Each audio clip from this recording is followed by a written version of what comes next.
Hi friends, today we're going to be solving a word problem using the RDW strategy. Now, you know the song, we will, RDW. Anytime you're solving a math problem that is a word problem, you're going to use the RDW strategy to help you. So let's go over our RDW strategy. R is for read. We're going to read the problem 3 times. Lucas was playing Minecraft and mined 8 diamonds. The next day, he found 7 more diamonds. How many diamonds does he have now? The first time you read the problem, just read it straight through. The second time we read the problem, we're looking for the important information.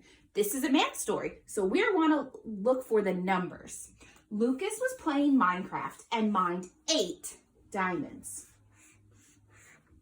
The next day, he found 7 more diamonds. How many diamonds does he have now? Now, the last time we read the problem, we really want to think about what do they want us to do with this information? What is the question that we have to answer? So this time we read it, we're going to be looking for our question and we're going to underline what it wants us to answer. Lucas was playing Minecraft and mined 8 diamonds. The next day, he found 7 more diamonds. How many diamonds does he have now? There's our question. How many diamonds does he have now? Once you've read that problem, you found the important information, and you underlined the sentence, you're ready to move on to your next step. So let's check off our R. We read the problem. The next is D. D stands for drawing. We know in math that we want to draw a math picture that is organized and that will help us solve the problem. So right now, I know that it wants to know how many diamonds he has all together.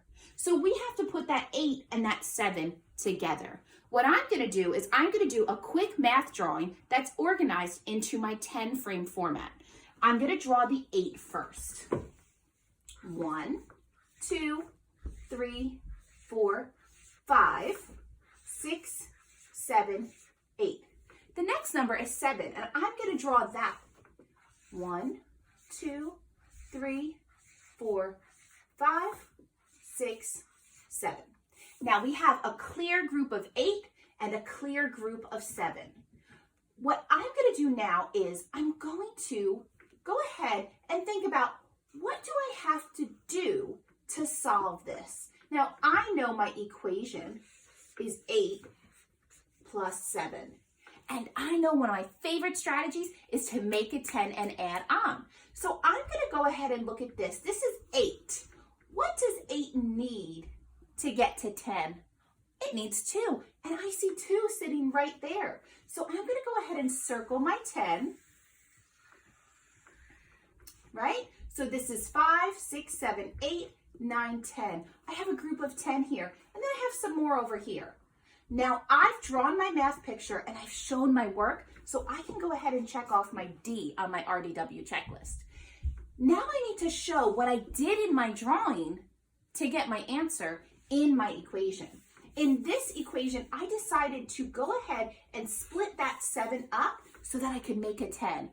What number does 8 need to get to 10 again? 2. So I'm going to go ahead and draw a 2 here because 8 and 2 make 10. If I take 2 away from the 7, what's left? 5. So I know 8 plus 7 is the same as 10 plus 5. Okay? What's 10 plus 5 more? That's easy, right? 15. Now the last thing I need to do, I wrote my equation, but I need to make sure my W has 2 parts, right? Remember this, W. I need to write my equation, and I also need to write a statement that answers this question. Now, I know Miss Barrios likes to use this strategy in her class. When it asks a question, restate the question in your answer. The question says, how many diamonds does he have now? Well, let's turn that into an answer. He has 15 diamonds. So my friends, I read the question, I drew an organized math picture, and I wrote an equation and a statement. So I can check off all the parts of my RDW checklist.